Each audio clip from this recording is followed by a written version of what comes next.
Estamos retornando, então, na condução dos nossos painéis e agradecendo a você que já está conosco, plugado, conectado pelo CFA Play.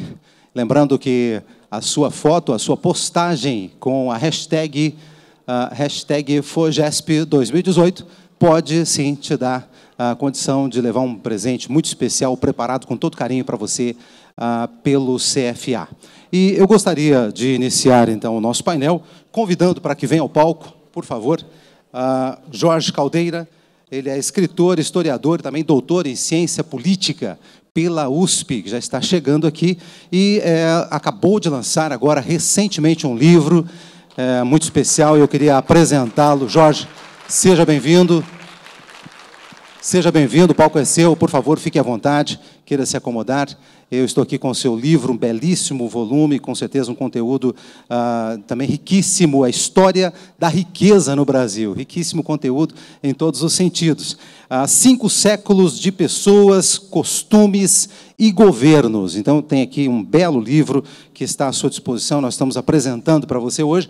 Eu queria citar aqui apenas 2 frases, Jorge, que tem aqui na página de trás, aqui, uma frase do presidente Fernando Henrique Cardoso. Ele disse, abre aspas, o novo livro de Jorge Caldeira só não é inteiramente surpreendente para quem já leu seus livros ou ensaios anteriores. Na verdade, ele muda o eixo de apreciação da história do Brasil. Na verdade, ele muda o eixo de apreciação da história do Brasil, fecha aspas. O presidente Fernando Henrique Cardoso. E Maria Del Priore diz, um clássico. O adjetivo foi criado no século XVI, significando o que faz autoridade, o que deve ser imitado, que serve como modelo, pois o livro que o leitor tem nas mãos é um clássico. Parabéns, Jorge. Parabéns por mais esse trabalho que está sendo apresentado a nós todos. Bem, eu gostaria de convidar agora para que acompanhe o Jorge aqui no palco a Marli de Lourdes Uliana. Ela é conselheira federal pelo Estado do Espírito Santo. Por favor, Marli, venha também ao palco, a integrar este palco aqui com o Jorge. Ela que estará moderando as atividades desse painel que fecha as atividades da manhã, né? Marli, fique à vontade, o microfone é seu.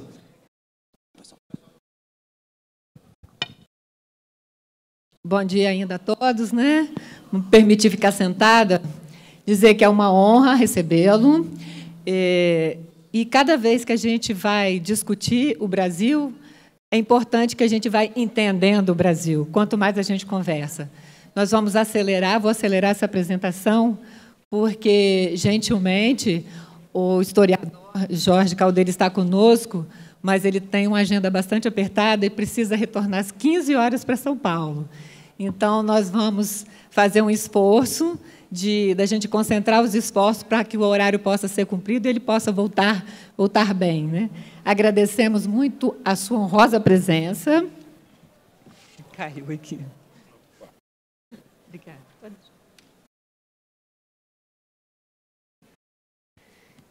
E o Jorge Caldeira é bacharel em Ciências Sociais, doutorou-se em Ciência Política pelo Instituto de Filosofia, Letras e Ciência Humanas da USP, com a tese Irresponsabilidade, Cidadania e Escravismo na Constituição de 1824, em 1988. Na mesma instituição, obteve o título de mestre em 1989. É sócio fundador da Mameluco Edições e Produções Culturais, antiga Mameluco Produções Artísticas, é escritor e possui ampla experiência profissional na área jornalística e editorial, tendo dirigido diversos trabalhos de pesquisa. Foi publisher da revista Bravo, consultor do projeto Brasil 500 anos da Rede Globo de televisão, editor executivo da revista Exame, editor da Ilustrada e da revista da Folha do jornal Folha de São Paulo, editor de economia da revista Isto É e editor da revista do SEBRAP. É autor de diversos livros e, dentre eles, autor de Noel Rosa, De Costas para o Mar, pela editora Brasiliense, Mauá, Empresário do Império, pela Companhia das Letras, Viagem pela História do Brasil, pela Companhia das Letras também, A Nação Mercantilista, pela editora 34, Ronaldo, Glória e Fama no Futebol Globalizado, pela Editora 34 também, O Banqueiro do Sertão, pela Mameluco, e muitos outros títulos. É também membro da Academia Paulista de Letras, onde ocupa a cadeira de número 18, do Conselho Consultivo da FLIP e sócio do Instituto Histórico Geográfico Brasileiro, além do Instituto Histórico Geográfico de São Paulo. Passo a palavra e aproveitemos. Obrigada. Muito obrigado. É um prazer e uma honra estar aqui nesse fórum. A minha mesa é uma mesa que vai lidar com um tema que é mais candente, que está, enfim, na ordem do dia hoje, que é o tema da corrupção e dos mecanismos que a sociedade brasileira encontra na história para lidar com o tema da corrupção. Eu tive uma sensação muito grande sobre o quanto isso é importante. Há um mês atrás, eu estava no Fórum da Liberdade, em Porto Alegre, e num ambiente como esse apareceu o Sérgio Moro 2 dias depois da prisão do Lula. Ele foi aplaudido por uns 10 minutos de pé, o que provocou em mim uma sensação importante, que alguma coisa estava mudando, que tinha aquilo era um momento de mudança cívica, mas também eu comecei a pensar um pouco mais, a partir do meu próprio livro, numa interpretação que está sendo meio vigente no Brasil. A gente é um país muito ciclotímico, então tende a achar que o mal é absoluto, que o Brasil é o mais corrupto de todos os países, que as coisas aqui estão completamente erradas, que tudo precisa ser mudado de maneira muito radical. Eu vou tentar falar dos problemas da corrupção no Brasil, que são relevantes, mas eu vou temperar isso também com um pouco da nossa experiência histórica, um pouco do que está nesse livro, que é a História da Riqueza no Brasil, 5 séculos de pessoas, costumes e governos, no plural, né? Que é para a gente poder ter um julgamento, eventualmente, mais equilibrado sobre essa questão que é tão importante na vida brasileira hoje, né? A primeira coisa que eu gostaria de notar com relação a isso é que o livro é a História da Riqueza no Brasil. É a história de que riqueza?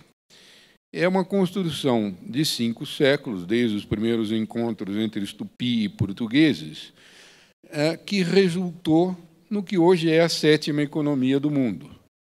Portanto, se a gente tem que pensar de uma maneira muito ampla ao longo dos séculos na vida brasileira, a gente não pode pensar numa nação completamente desestruturada, em termos econômicos. Quer dizer, aqui é um território grande, uma população grande, mas uma economia também ponderavelmente grande. Se a gente pega o desempenho desta economia em 5 séculos, a gente vai ver que o Brasil teve 400 ótimos anos econômicos, o que é muito. Para a maior parte das nações, é raro ter bons momentos econômicos. Que 400 anos foram esses? O período colonial, e aí o livro conta com bastante detalhe numérico, que foi um período no qual a economia brasileira cresceu mais que a de Portugal. A economia do Brasil, em 1800, era o dobro da economia portuguesa e mais ou menos do tamanho da economia dos Estados Unidos, que era a maior economia da América. Então, nesse período, onde a formação brasileira era uma e a formação europeia ainda era a do mundo feudal, a economia da colônia brasileira era mais produtiva do que as economias do Ocidente, por isso que o Brasil conseguiu chegar a uma situação em que tinha uma economia bem maior que Portugal. O período do Império é um período muito ruim em termos de progresso econômico. Por quê? Porque aquela economia que em 1800 era do tamanho dos Estados Unidos, em 1890, ao fim do Império, era 15 vezes menor que a dos Estados Unidos. 15 vezes. O que aconteceu nesse período?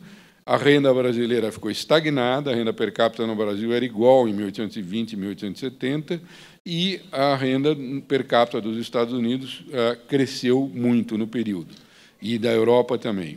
O que aconteceu? O Brasil, aconteceu no mundo o capitalismo, e o Brasil ficou fora dos primeiros 70 anos do capitalismo no mundo, e, por isso, a economia ficou muito menor do que as economias ocidentais, proporcionalmente. Então, houve atraso no período imperial. Para o período da República, desde 1890, começa, logo em seguida, a proclamação da República, um grande crescimento da economia, uma aceleração do crescimento.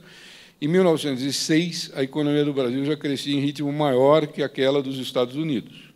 Em 16 anos, é muito pouco tempo, uma economia que tinha 7 décadas de estagnação, começou a crescer muito, passou o ritmo de crescimento dos Estados Unidos.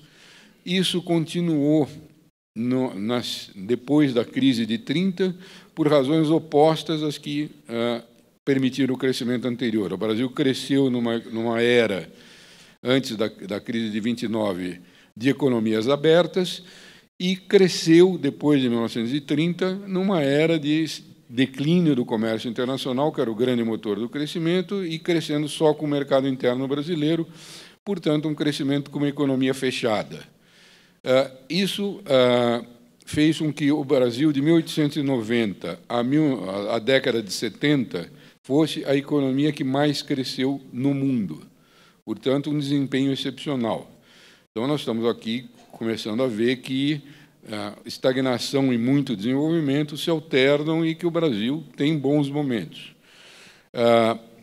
Do regime militar para cá, a economia brasileira cresce menos do que a média do mundo, né? Então, temos um problema que é constante, que vem desde o fim da década de 70, que está acontecendo, se pode ser pensado algo semelhante ao período do Império, ou seja, as instituições brasileiras são de tal forma que não permitem que o Brasil aproveite uma onda de crescimento que existe no mundo inteiro, né? Para vocês terem uma ideia do que significa, eu sei que eu estou falando dos últimos 50 anos, que não é nada em história, mas é o período das nossas vidas, né? Então, a gente caiu nesse período e é com ele que nós temos que nos virar e nele que nós temos que pensar. Em 1972, quando a globalização começou, um dos motores da globalização foi uma economia que era milenarmente isolada, que é a da China, resolveu mudar o seu comportamento. Em 1972, o Mao Tse-tung se encontrou com o Richard Nixon, assinaram um tratado e a China fez uma política que era: vou me lançar às oportunidades da globalização, vou internacionalizar a minha ação, vou criar um setor privado numa economia que era 100% estatal. No momento que foi assinado esse tratado, que o Mao Tse-tung e o Nixon tiraram a foto, o PIB do Brasil era maior do que o PIB da China, PIB absoluto. O PIB do Brasil, em 1972, era maior do que o PIB da China, né? A participação no comércio internacional do Brasil era maior do que a participação no comércio internacional da China. A produção de aço e ferro no Brasil era maior do que a produção chinesa de ferro e aço. Então, vocês estão vendo que, quando a gente começa a botar horizontes amplos de história, os erros e acertos começam a ter outra dimensão. Quer dizer, então, hoje a economia brasileira é bem menor, é 5, 6 vezes menor do que a chinesa, e isso são 40 anos de mudança. O Brasil não se aproveitou da globalização. Bom, esse é o cenário mais geral de economia de 5 séculos que a gente pode pensar para fazer isso, né? O Brasil, nesse período, tem uma estabilidade da qual eu vou falar. Por quê? Porque o tema da corrupção ele é essencialmente a relação entre o agente público e algum membro da sociedade. É um crime contra a administração pública, na definição constitucional, e, portanto, ele supõe um contato entre um agente público e alguém que não é agente público. Bom, esses contatos não são sempre os mesmos na história, E aí eu preciso fazer um paralelo com a situação da economia, que é a história dos governos no Brasil. Governos por quê? Porque no Brasil existem, até hoje, 4 níveis de governo, e não só os 3 que a gente aprende na escola. Existe 11% do território brasileiro, que é reserva demarcada de índios, são territórios cujo governo é feito de uma tutela do governo federal, mas governo de costume da própria tribo é o que vale. E isto era, assim, durante os 500 anos da história do Brasil, a maior parte do território brasileiro era governada pelos nativos, nas regras do costume. O que é um governo de costume? É um governo que não tem lei escrita, que vale o combinado, vale a palavra, e, assim, também é um governo, no caso dos índios brasileiros, que não tem distinção entre Estado e cidadão. Todos são cidadãos e todos são Estado. O público e o privado estão juntos, não existe essa cisão, né? E isso é muito importante para a formação das pessoas e dos costumes de todos os brasileiros. A maior parte dos cidadãos brasileiros de hoje está acostumada, e é parte da nossa vida, viver muito longe, muito tempo, sem ir a alguma agência estatal, sem ter que ter contato com a autoridade, e nós sabemos conduzir, porque está no nosso costume, está na nossa educação, nós sabemos conduzir muito bem a nossa vida sem precisar de coerção da lei nem nada, e a vida social é mantida pela ação dos cidadãos. Então, e pelos costumes. Muito bem. Níveis de governo que não são propriamente, que são governos formais, que são os 3. O Brasil tem uma estabilidade muito grande em relação aos seus níveis de governo. Ou seja, os governos que vêm se somar ao do costume vêm se somando aos poucos. Eram os governos que começaram como o governo das vilas. A primeira instituição de governo trazida pelos portugueses foi em 1532, foi a vila. A vila, o que era? Era uma previsão na lei portuguesa que dizia que, aonde não tem autoridade do senhor feudal, aonde ainda tem gente, as pessoas podem se governar sozinhas, elegendo, enfim, os seus representantes, que são vereadores, que governam uma área delimitada. E, bom, isso fizeram no Brasil e pegou. Então, em 1532, começou a primeira vila, que foi São Vicente, e desde 1532 até hoje as eleições se sucedem regularmente em São Vicente, são 490 anos praticamente, de eleições que se sucederam de 3 em 3 anos durante todo o período colonial e de 4 em 4 anos durante todo o período republicano. E é assim em todas as vilas de todo o Brasil. O governo local do Brasil é um governo absolutamente estável, não há história de ditadura local nenhuma, eu não conheço. Estudo história há 40 anos e nunca vi nenhum caso, pode ser que haja algum, mas até hoje não me apareceu. As eleições são absolutamente regulares, sucedem-se, todas as pessoas sabem quem governa o município, é o prefeito, sabe como ele chega lá, ele é eleito, sabe como ele sai de lá, perdendo a eleição ou encerrado o mandato, que são os vereadores que fazem o poder legislativo local. Enfim, isso é absolutamente estável, essa é a base estável da vida brasileira, da vida política, do governo que é comum, do governo que todos respeitam, que não cria muito problema. Tem uma terceira instância de governo no Brasil que também é muito estável, que é a instância intermediária. Como isso aqui sempre se soube que era um território grande, criou-se um governo intermediário, a capitania hereditária, que, aliás, veio antes do governo central, que as primeiras foram criadas em 1534, logo quase junto com as vilas, e aí é uma instância que também funcionou com muita regularidade. Quer dizer, a capitania durante a colônia, a província no Império, o Estado durante o regime republicano, sempre foi a instância intermediária de governo, sempre de maneira muito estável a sua existência e sempre muito variadas as suas atribuições. Em determinados momentos, o localismo extremo, então as capitanias, algumas capitanias que deram certo em mãos privadas, continuaram em mãos privadas, como São Paulo e Pernambuco, outras foram absorvidas e veio o representante do governo central. No ouro, quando, enfim, o governo quis arrecadar imposto, interveio e criou novas capitanias com indicados pelo governo central. No Império, o presidente de província era eleito, e na República o governador, o presidente de província era indicado pelo imperador, não era eleito, um erro meu. E na República, sim, o governador passou a ser eleito, e desde então vem sendo eleito.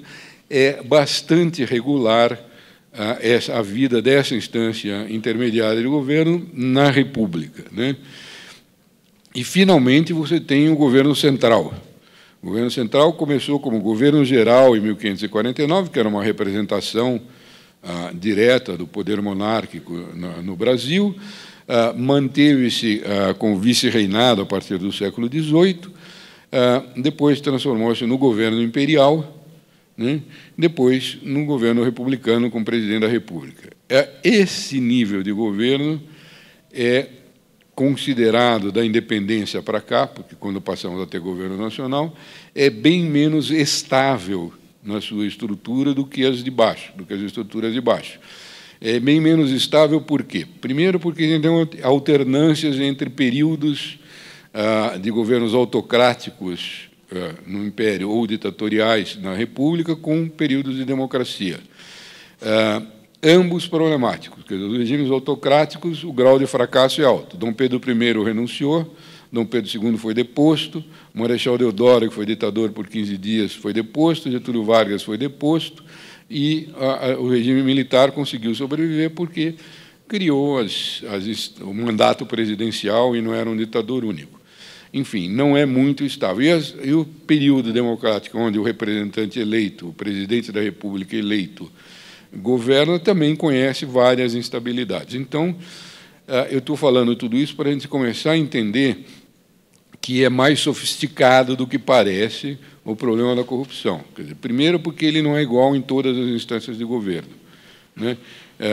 Segundo, porque, no caso da instância central de governo, tem alternâncias importantes e relevantes entre a forma de governar, o que vai trazer diferentes relações do agente da lei e do agente privado, onde, eventualmente, pode aparecer a situação de corrupção.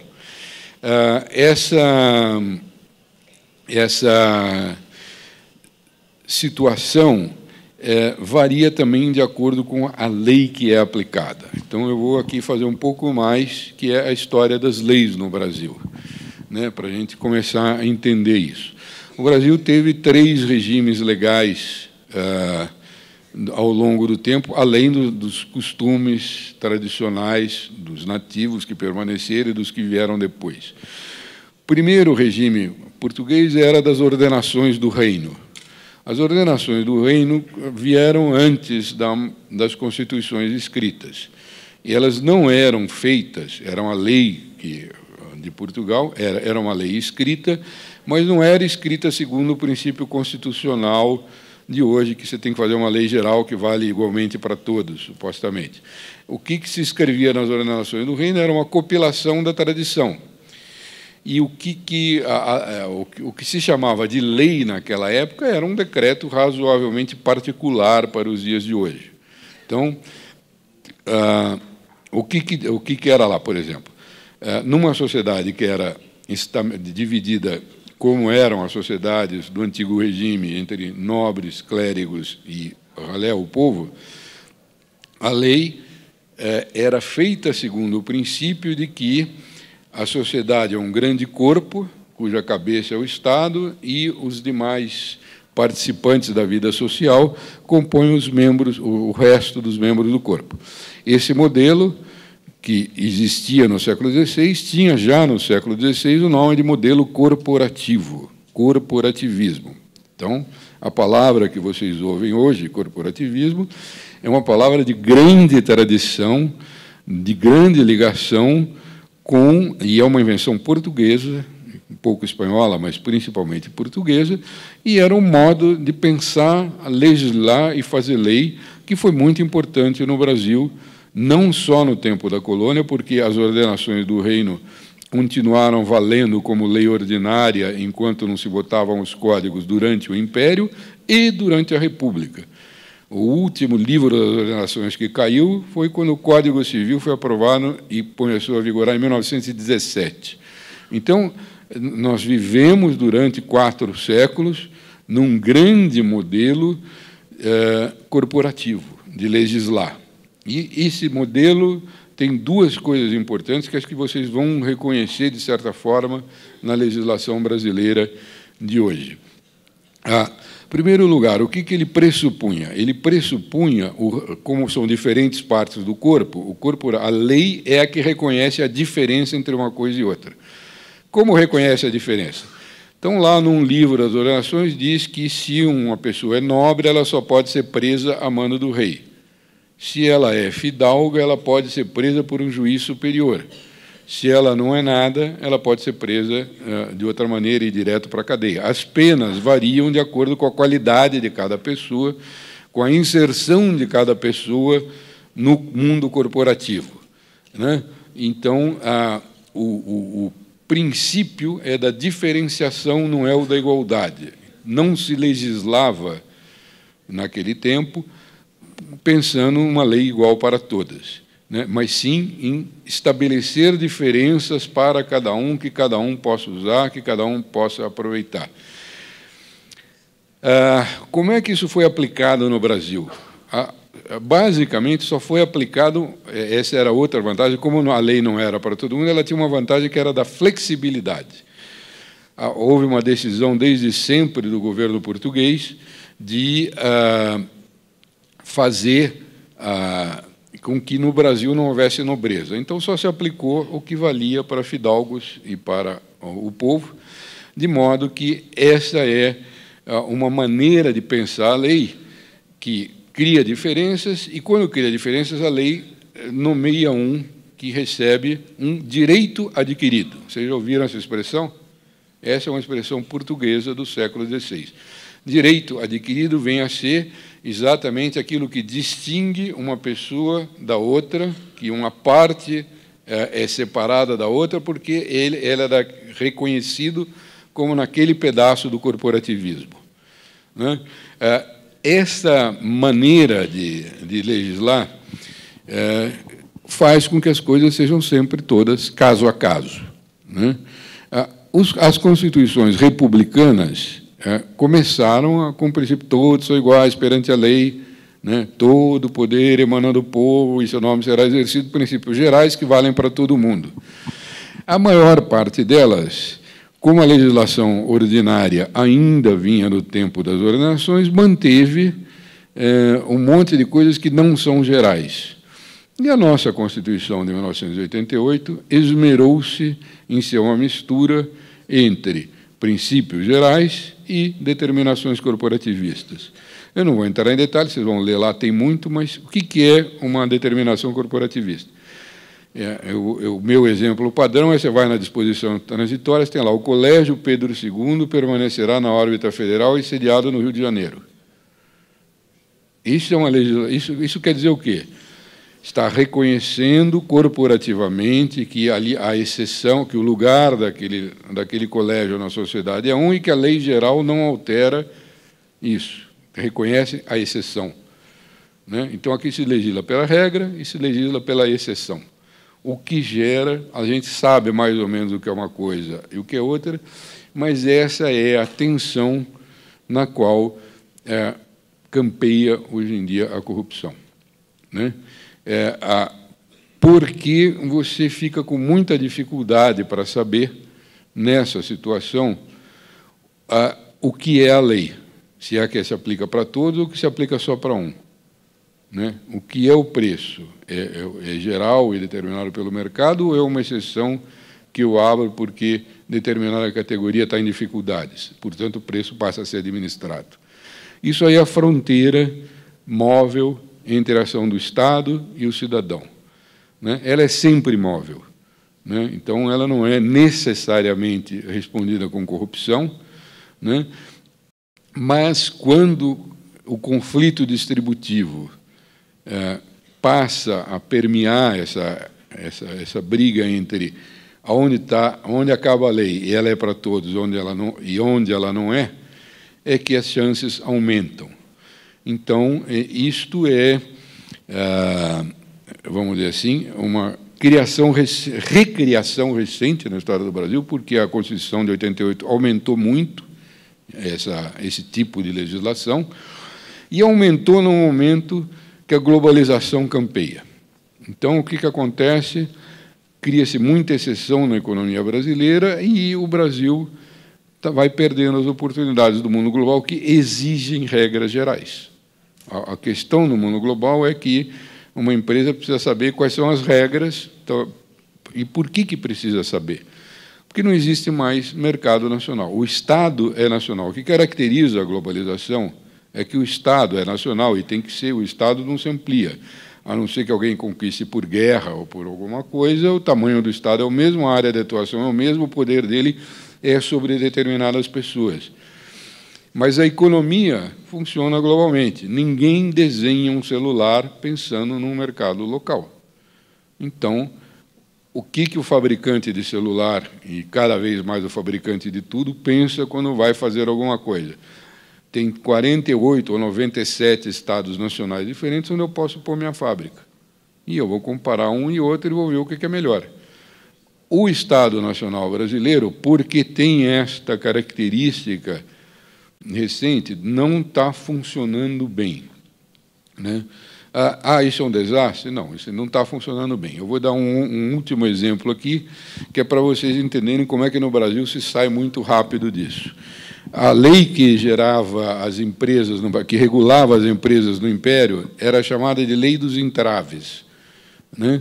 Ela foi feita em 1860 para impedir que empresas fossem feitas. Veja você, como é que você tinha que fazer uma sociedade? Para fazer uma sociedade anônima em 1860, você tinha que juntar o dinheiro, reunir o capital, fazer o estatuto da empresa e mandar para aprovação no Conselho de Estado, que era órgão assessor do poder moderador, o poder pessoal do imperador, que ficava lá o tempo que quisesse analisando. Nos primeiros 20 anos de vigência da lei, gabavam-se os senhores conselheiros de que só 16 em sociedades anônimas tinham sido permitidas no Brasil.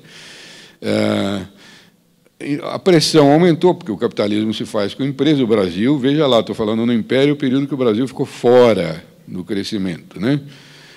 Muito bem, em 1880, por pressão de todo mundo, diminuem-se os entraves e passa de 16 para 132 ou 136 empresas no último dia do Império, sociedades anônimas. Primeiros decretos do regime republicano, Rui Barbosa, o decreto 164, de 17 de janeiro de 1890, artigo 1º. É livre a criação de sociedades anônimas no Brasil, desde que sejam registradas na junta comercial. Muito bem, o que aconteceu? Uma coisa que era uma questão de Estado, dependente do imperador, que envolvia ministros e que envolvia julgamentos muito complexos sobre como criar uma empresa, passou a ser algo que qualquer cidadão pode fazer, bastando ir ali e registrar a empresa. Né? Transferência de poder da esfera central, da mais alta esfera, que era, no caso do Império, diretamente para a cabeça do cidadão. O que aconteceu? No primeiro ano de vigência da lei, só na cidade de São Paulo, criaram-se 210 sociedades anônimas. Tinha 136 no Brasil inteiro no ano anterior. Então, qual era o problema? O problema não era dinheiro, não era capacidade empresarial, não era nada, era simplesmente deixar fazer, e mais acabou a chamada advocacia administrativa, que era o quê?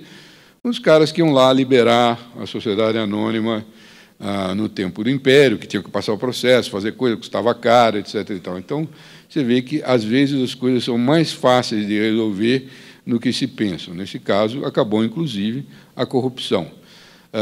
O que eu estou sugerindo aqui é que, eventualmente, sim, a capacidade das pessoas, os hábitos e os costumes dos brasileiros, que são empreendedores, são bons cidadãos, que vivem dentro da lei pelo que a mãe lhes ensinou, o pai lhes ensinou, pelo que tem dentro de si como pessoas, são sábios e fortes o suficientes para que uma legislação mais branda e que crie menos atrito entre a ação do Estado e a ação do cidadão, diminua, inclusive, o espaço para o atrito que tem o nome de corrupção. Muito obrigado.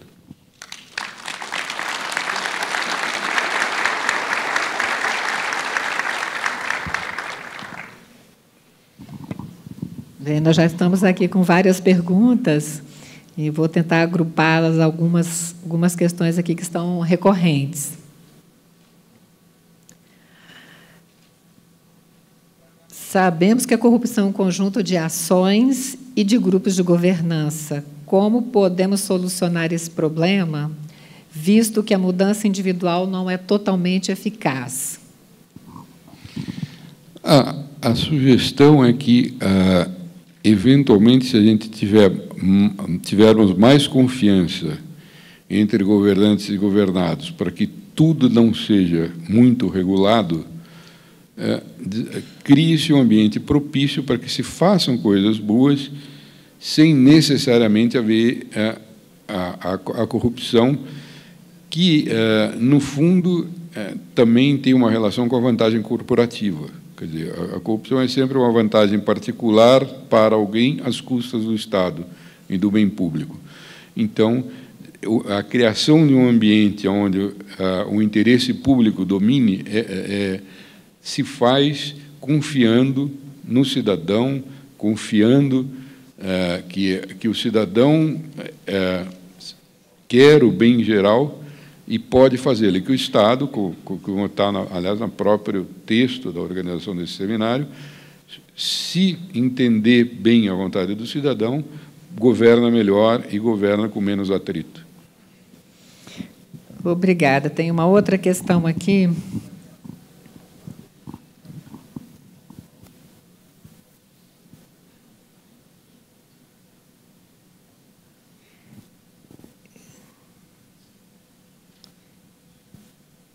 Está um comentário assim: infelizmente, em nosso país, a corrupção está institucionalizada, não somente nas entidades públicas e privadas, mas na sociedade como um todo. E corrupção existe no país desde o desembarque de Pedro Álvares Cabral. Comente um pouco sobre isso. Olha, vamos lá. Como eu disse, a definição de corrupção é crime contra a administração pública. Então, o Cabral, quando desembarcou, não tinha administração pública no Brasil, não teve muito tempo. Durante a maior parte da vida brasileira, durante os séculos, a única autoridade com que a maior parte da população brasileira teve contato era, no máximo, o vereador da sua cidade. Né? Passava-se São Paulo, entre 1553 e 1696, nenhum governador geral visitou São Paulo, nenhum capitão-mor visitou São Paulo. Então, durante 200 anos na vida de São Paulo, só os vereadores foram autoridade, tudo que eles disseram era lei, tudo que eles não disseram não era, esse era o governo. E não aconteceu nada ali, aconteceu progresso, aconteceu vida, e não tinha nenhuma corrupção, porque o governo era muito pequeno, né? Então, não é assim. A maior parte da vida brasileira e da história do Brasil, as pessoas e os costumes são sadios, e os costumes são empreendedores. E o resultado de tudo isso é uma economia grande, como eu falei desde o começo, uma economia que é a 7ª economia do mundo. A imagem de que o corrupto veio desde o tempo do Cabral, etc., é uma generalização, me desculpa quem fez uma pergunta, é uma generalização muito indevida, né? É uma imagem que se procura projetar do brasileiro hoje, como se o cidadão fosse incapaz e alguém que é muito dotado, que quem fala isso, que é muito dotado, dirigisse tudo. Não é assim. Não é assim que se fez a história do Brasil, e não é pensando dessa maneira que a gente vai resolver o problema que tem hoje. Tem um problema de corrupção hoje, datado, provavelmente aumentado a partir do regime militar? Tem. Por quê? Porque mudou o tamanho do Estado e mudou a conformação da lei, especialmente nas Constituições de 67 e 88. É isso que a gente tem que pensar em desfazer, aumentar a confiança mútua entre o agente público e o cidadão. A situação atual é de crescente desconfiança, por isso que se generaliza a ideia de que tudo é corrupção, tudo é roubalheira, e se atribui todo o fracasso, que não é fracasso, mas é o menor crescimento da economia brasileira nas últimas décadas, a isto, quando não é verdade também, do meu ponto de vista. Uma outra questão aqui, que emenda com essa análise, como superar o paradoxo de que a eliminação de privilégios corporativos, a exemplo do foro privilegiado, depende, para ser aprovada, justamente da avaliação dos agentes que são beneficiados por tais privilégios. Também não é assim. Os privilégios corporativos que existem na Constituição brasileira, poucos deles se referem aos parlamentares, inclusive agora que o Supremo tirou o foro privilegiado de 550 parlamentares federais e tem 24 mil agentes públicos do Executivo que têm foro privilegiado. Então, não é, a proporção não é a mesma. É muito difícil, uma vez que você pôs na Constituição privilégios ou direitos adquiridos que são particulares, você tirar dela. Mas isso vai ter que ser enfrentado de uma forma ou de outra, porque a tensão entre o direito corporativo e o direito geral é uma das fontes vamos dizer assim, de dificuldade para você administrar uma sociedade brasileira, especialmente se você está pensando no que vem pela frente. Porque as questões do mundo hoje são absolutamente independentes do Estado. O Acordo do Clima é uma questão que não depende da ideologia, que o Acordo do Clima é um acordo que o Brasil assinou e que todos os países do mundo, menos os Estados Unidos, Guatemala, assinaram, dizendo que vai ter que controlar a emissão de carbono, etc. Então, é um acordo mundial que compromete todos os Estados com determinados objetivos que são gerais. Quer dizer, não tem posição ideológica, nem nada com relação ao cumprimento desses acordos. É entender que a economia vai ser diferente, vai ter outra forma, as regras vão ser outras, e nós não podemos nos aferrar às regras passadas, porque elas aumentam a tensão e impedem que a gente comece a pensar o Brasil, de um Brasil do futuro, com outro tipo de regra adequada a um mundo que vai ser cada vez mais global.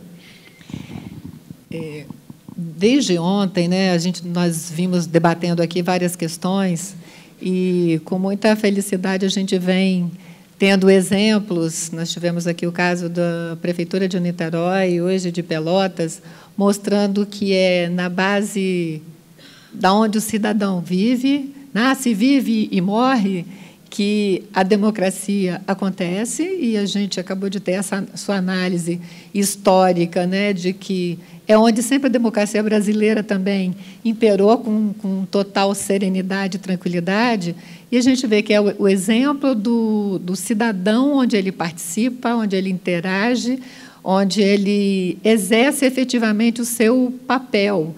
E é recorrente a gente dizer assim: o Brasil caminha independente do seu governo. Comente um pouquinho sobre isso. Eu diria que eu concordo, no geral, com essa frase que você falou, mas eu vou dizer mais. Independente do seu governo central. Sim. Porque o Brasil tem outros governos, tem outras instâncias de governo que funcionam muito bem. E isto é uma virtude com a qual nós precisamos aprender para o futuro, porque as questões do futuro, a relação entre centralização e descentralização muda radicalmente com o mundo da informática, que é muito descentralizado. Quer dizer, as redes sociais funcionam em rede, funcionam em fluxo, a produção está sendo organizada em fluxos, né? As ligações entre as pessoas mudaram completamente, e as leis que a gente tem recendem a organização portuguesa do século XVI ainda. E a gente precisa começar a pensar nisso, porque vai ter que insistir no caminho de manter essa legislação possivelmente problemático com relação a essa estrutura de problemas que tem no mundo, né? Então, a gente, para mudar, sair um pouco desse impasse, é fundamental a confiança de que os cidadãos são virtuosos, os cidadãos fazem bem, que se você descentralizar ou mudar as regras, as coisas podem dar certo, sim, né?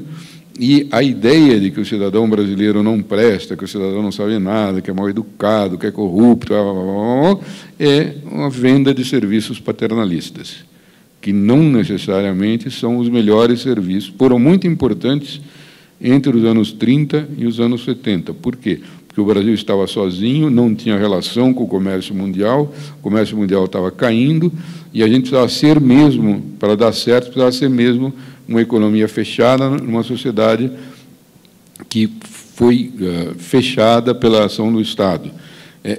Era correto, o Brasil cresceu mais do que o resto do mundo. Hoje em dia, insistir nisso é aumentar a distância entre o Brasil e a China. O Brasil era maior que a China em 1972. Tem uma busca aqui. Qual o caminho ou as ações para erradicação ou atenuação da corrupção? Quais os mecanismos a serem desenvolvidos se isso necessariamente passa por mudança de atitude do povo brasileiro? Olha, como a corrupção é sempre o contato entre um agente público e alguém que hoje é do setor privado, esses contatos precisam ser os mais fluidos possíveis. Quer dizer, um professor, numa sala de aula, é um agente público em contato com a população. Não há a menor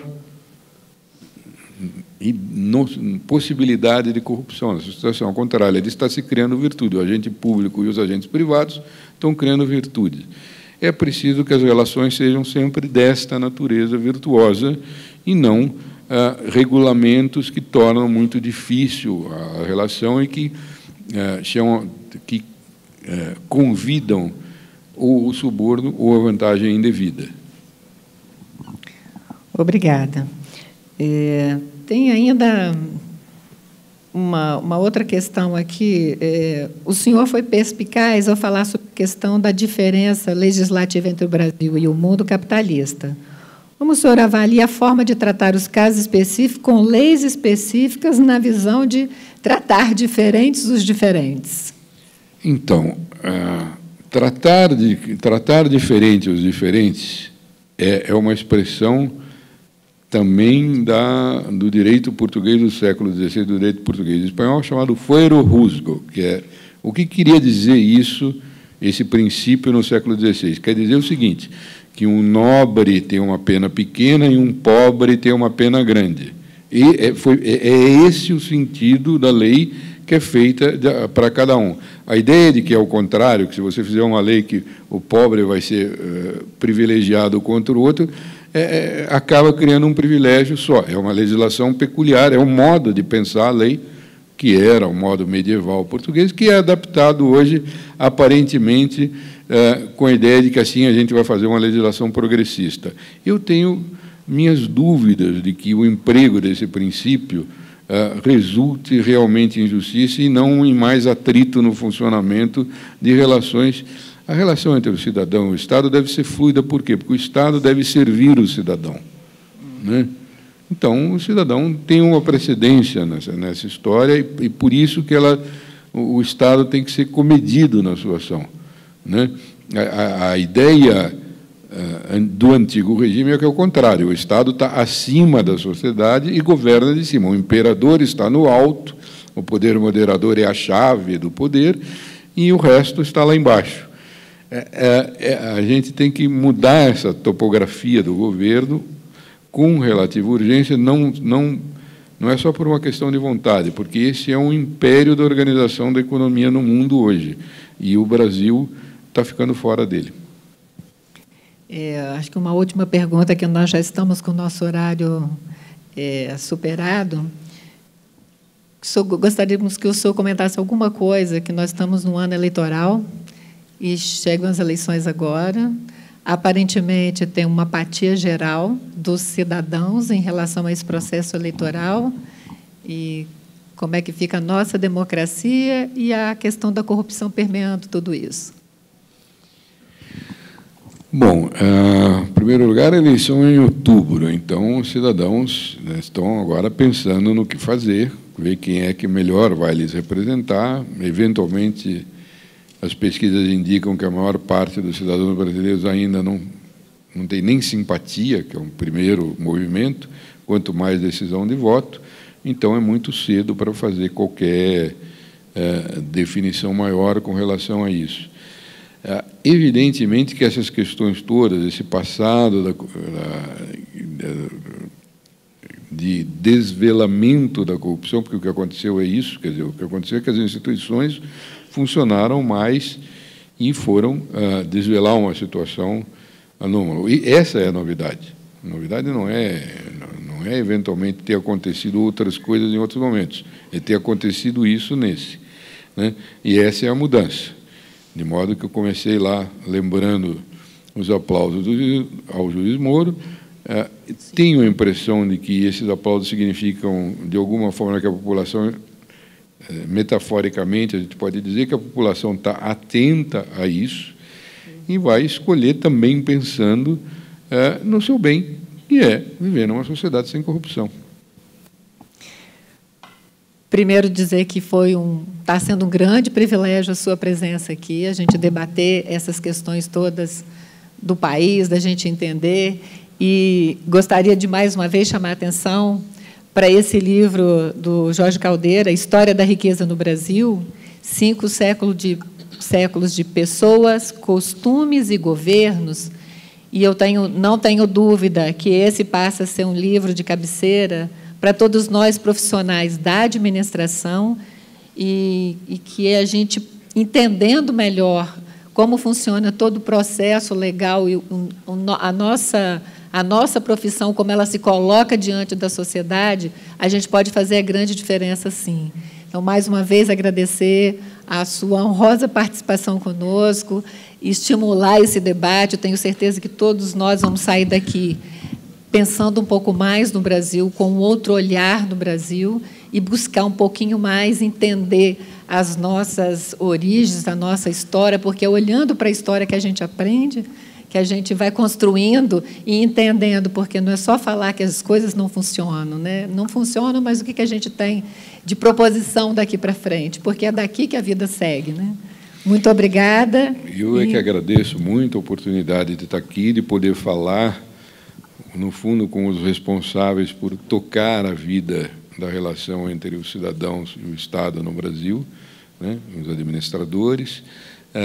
Eu, como cidadão, estou sempre pronto para debater, para conversar, porque eu acho que é assim que a gente pode mostrar não apenas os defeitos, mas também as virtudes da vida brasileira, que são muitas.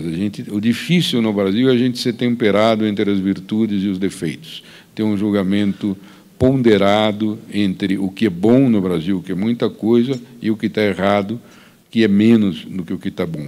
Então, muito obrigado. E está bom estar aqui com vocês. Muito obrigado. Nós agradecemos imensamente a participação de Jorge Caldeira. Jorge Caldeira, muito obrigado por suas contribuições. E a gente também tem um mimo e uma lembrança para te entregar. A conselheira Marli vai entregar. Muito obrigado. Espero que você não esqueça do FOGESP.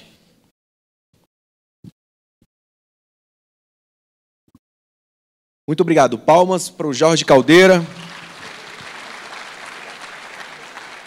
Nós estamos encerrando mais uma palestra e também amanhã, desse segundo dia do FOGESP. Está sendo muito bom, né, Elisa? Exatamente. A gente está vendo que não dá para se isolar, né, gente, como cidadão. É importante que a gente saiba como cobrar dos governantes aquilo que é de nosso direito. O Estado precisa, sim, olhar para nós, cidadãos, e, por isso, é importante formação. Exatamente isso, a gente vai fazer uma pausa para o almoço, fiquem à vontade, e você de casa continue nos acompanhando aqui no CFA Play, nós que estamos ao vivo para todo o Brasil. Lembrando que às 2 horas da tarde, né, do período da tarde, haverá a entrega dos prêmios Belmiro Siqueira de Administração e também Guerreiro Ramos de Gestão Pública 2017. Exatamente, a gente volta às 2 horas e quando a transmissão voltar ao ar, você será notificado. Um bom almoço para você e até já. Até às 2.